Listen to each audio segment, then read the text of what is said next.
Hi guys, ഇതാണ് ഓലയുടെ ഏറ്റവും പുതിയ diamond head electric super bike. 2023 ഇതിന്റെ ഒരു പ്രോട്ടോടൈപ്പ് മോഡൽ അവർ ഡിസ്പ്ലേ ചെയ്തിരുന്നു. ഇപ്പോൾ ഇത് പ്രൊഡക്ഷൻ റെഡിക്ക് മുമ്പുള്ള വർക്കിംഗ് കണ്ടീഷനിലുള്ള ഒരു കോൺസെപ്റ്റ് മോട്ടോർ സൈക്കിളാണിത്. അപ്പൊ ഇത് ലോഞ്ച് ചെയ്യുന്നത് 2027 ഇതിന്റെ പ്രൈസ് സ്റ്റാർട്ട് ചെയ്യുന്നത് 5 ലക്ഷത്തിലായിരിക്കും. അപ്പൊ അത് ഓൾറെഡി ഓല ഇന്ന് ഡിസ്പ്ലേ ചെയ്തിരിക്കും. 5 ലാഖിന് എവിടെ പോവാ നമ്മള്? 5 ലക്ഷം രൂപ വണ്ടിയോ? 5 ലക്ഷമൊക്കെ എന്തൊക്കെ ഇതിന്റെ സ്പെസിഫിക്കേഷൻസ് ആണ് ഏറ്റവും നമ്മളെ അത്ഭുതപ്പെടുത്തുന്ന ഒരു കാര്യം. 0 to 100 എത്താൻ ജസ്റ്റ് 2 seconds മാത്രം മതി. ഒരു ഡുകാറ്റി പനിഗാലി എന്റെ അമ്മ 0 to 100 2 സെക്കൻഡോ? 2 സെക്കൻഡ് അളിയാ. മരിച്ചു. ഫോറിനേക്കാളും സ്പീഡാണ്.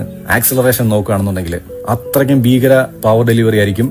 ആക്റ്റീവ് ആയിട്ടുള്ള എയറോഡൈനാമിക് സിസ്റ്റം കൊടുത്തിട്ടുണ്ട്. ഹബ് സെന്റർഡ് ആയിട്ടുള്ള ഒരു സ്റ്റിയറിംഗ് വീലാണ്. അതായത്